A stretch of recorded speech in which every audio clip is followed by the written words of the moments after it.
Hello, this is Peter Marzano, and this is Gabby Marzano. And she hasn't given up as she is only sleeping, but Gabby brought up a very valuable point as we watched the Hawks tonight take a 5-0 shutout, the largest shutout margin in franchise history. Her point at the beginning of the series is that there would be a switch turned on. Well, I believe that the MVPs of the series so far are Rafi Torres and Colin Campbell, the head disciplinarian of the NHL. And after Rafi Torres' Game 3 hit on Brent Seabrook, followed by Colin Campbell not suspending Rafi Torres for that hit on the head, I think that switch that Gabby was talking about may have just been turned on before Game 4. Now the tables have completely turned.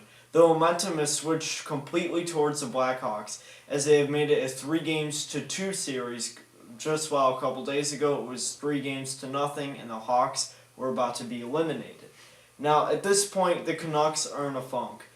The Sedin twins are not putting up the numbers that they did at the beginning of the series, and Roberto Luongo has been struggling immensely through the last 2 games, and perhaps Corey Schneider may get the Game 6 start at the United Center Sunday night, which may happen.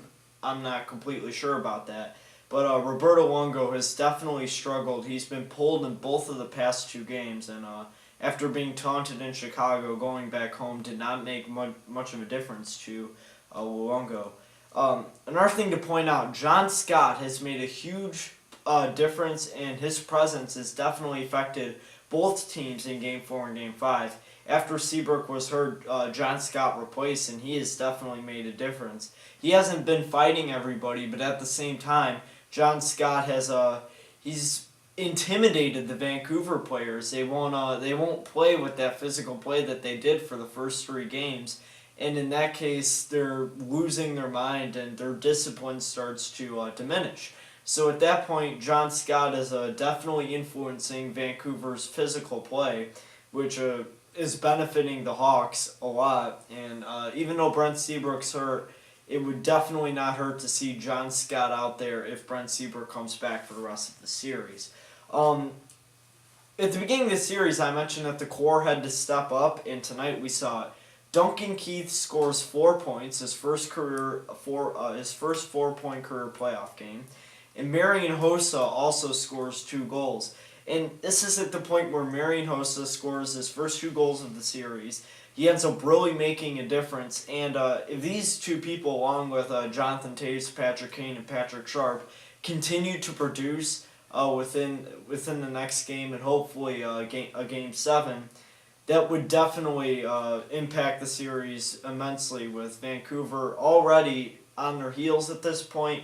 If this core can continue to contribute, that would definitely make Vancouver, definitely make them panic more than they already are. The momentum and the momentum is completely turned towards Chicago. Winning this Game 5 and the Game 4 by 5-goal margins has been completely important to what the Hawks want to accomplish. Coming back from 3-0 is no easy task. They have to completely change the tables for the momentum, and the Hawks have done that so far.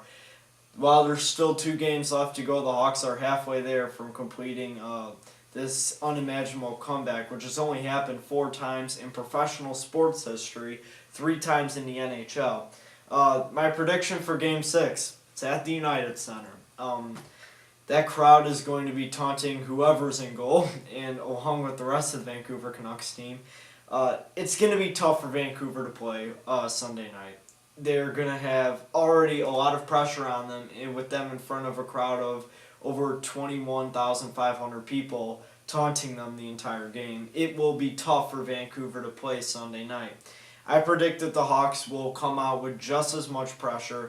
They will be ready to really get Vancouver down to their limit, and I see the Hawks winning this game 4-1, 4-2. It'll be a little closer than the past 2 games. Vancouver is going to sort of get a feeling of where they have to be, but at the same time, Chicago has all the momentum, and I think that they will continue to play with the intensity that they did tonight and Tuesday night. So we will will see you at the United Center, Game 6 and hopefully Game 7. This has been Peter Marzano, and the Hawks won again. And don't forget about Gabby Marzano. She is still not giving up.